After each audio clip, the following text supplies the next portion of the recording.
Taxation and trade are the two major ways that governments can raise money. This raised money is used to pay back the central bank loans with interest.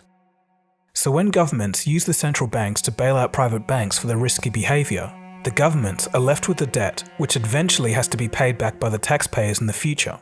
I guess you would have to be 15 years old or older to remember that Barack Obama announced that all of that money turned a profit, that the bailout money, the loans made to banks, that it was paid back with interest. Anyone in the audience more than 15 years old? Anyone in the audience read the front page of the newspaper? Anyone in the audience know how to use Google? Here's Bailout Tracker, one of the first results you're going to get on Google. Yes, the $700 billion bailout package was paid back, realizing a profit for the government in the United States of America of $121 billion.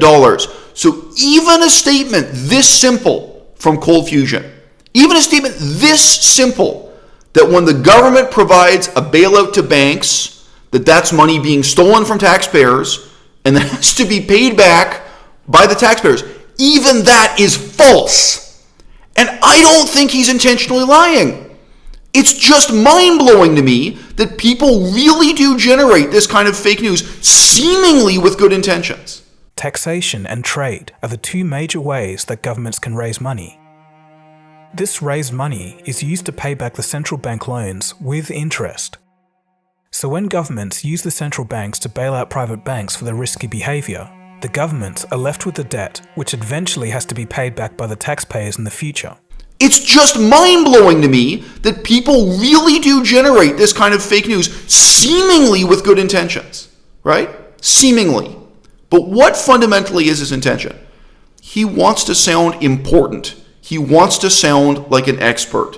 And I think consciously or unconsciously, he's just seeking out the sources on the internet that make him feel special, that make him feel like he knows something other people don't know. And guess what? You don't even know what's on the front page of the newspaper. That those bailouts didn't cost the U.S. taxpayer a dime. They actually turned a profit for the U.S. taxpayer. And you know what? Maybe there still is a really interesting critique to offer of that kind of bailout. I'm the world's most cynical person about quantitative easing. I formally researched it and wrote papers about it in university. I think those papers are on the internet. If not, I can post them on my blog now. You know what? I have a bias here, and I'm actually very much morally opposed to and even kind of economically opposed to the choices that the U.S. government made. However, my analysis is not based on a lie. Earlier, we discussed that money printing leads to inflation. So why haven't we seen it yet? Well, we have. We've seen inflation globally in housing prices and stock markets. I would be the first person to admit that the terminology we use when discussing economics in English is baffling. It's not part of the natural range of expression in the English language. It's really confusing to people even with the best of intentions and people who are highly intelligent. Unfortunately, ColdFusion, this YouTube channel, is neither highly intelligent nor does he have the best of intentions. I don't think he's intentionally lying to you. I think he's someone who is uncritically hearing and regurgitating other people's incredibly biased, false, and misleading statements about economics while he has no understanding of economics of his own.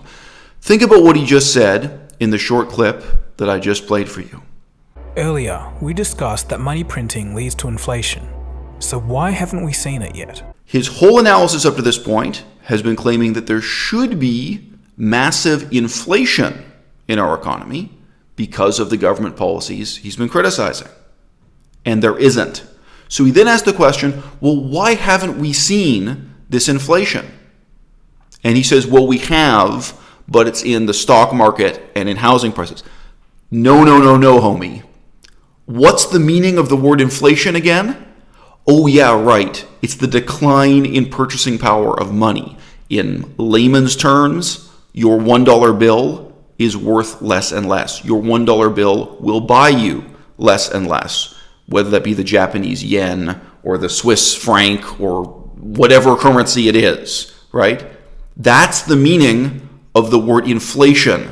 In this context, you cannot explain away the fact that your theory is blatantly empirically wrong by now claiming that the reason why we haven't seen inflation, meaning the declining value of dollars when purchasing things, the declining purchasing power of dollars, you can't explain that away by saying, oh, well, there is inflation in the housing market, where the word inflation in that part of the sentence suddenly has a totally different, what does that mean?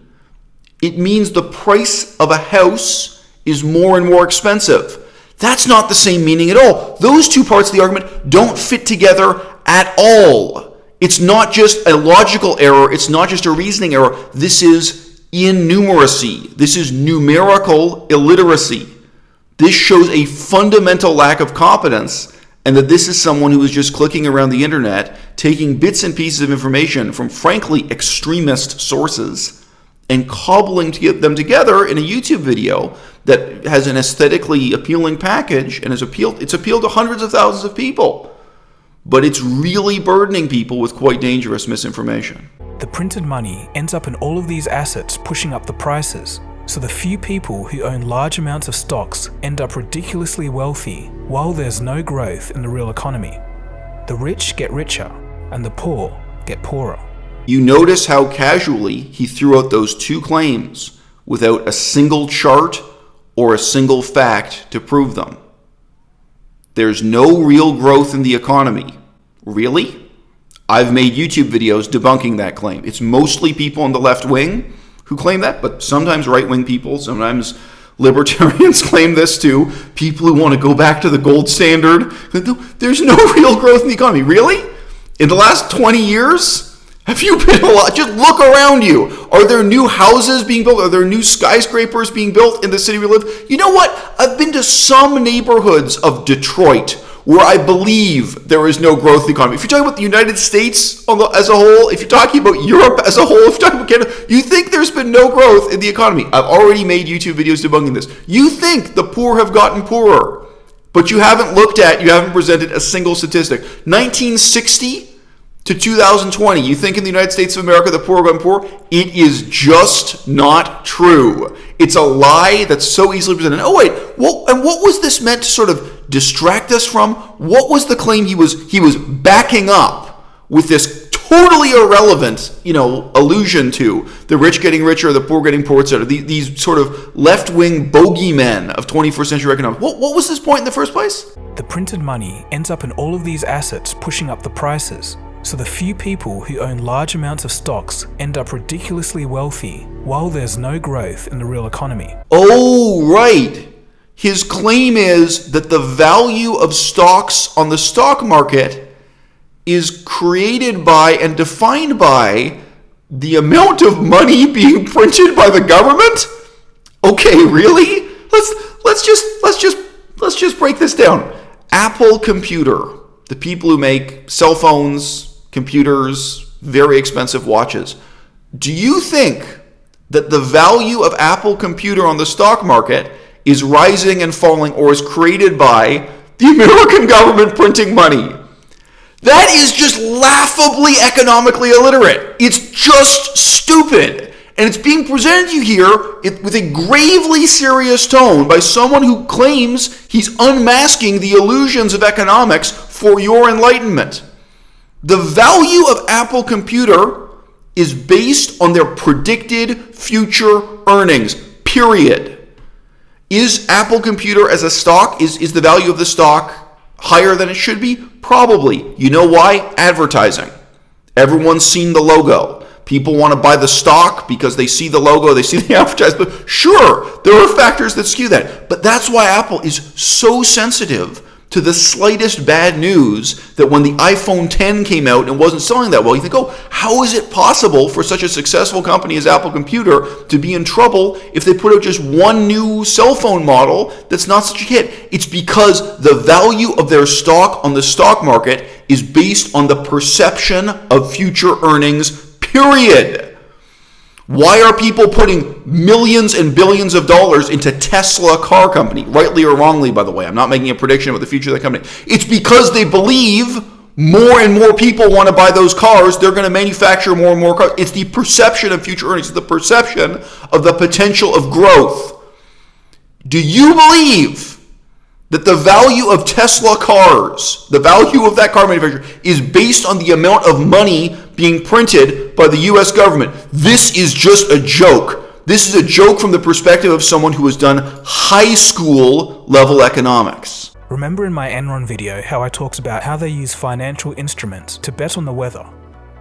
These crazy classes of financial instruments is what brought down the housing market and the subsequent global economy in 2008. No, it wasn't. Again, quick Google search. What caused the crash in 2008? Oh, does this sound familiar to you guys? Are any of you guys over 10 years old and you can remember the phrase subprime mortgage? Do you guys remember that? What was it that caused the 2008 financial crisis again? It was the housing boom, followed by the housing bust, which occurred in 2006. 2006, and so the reverberations of that is, there were people out there who had trillions of dollars invested in securities based upon mortgages.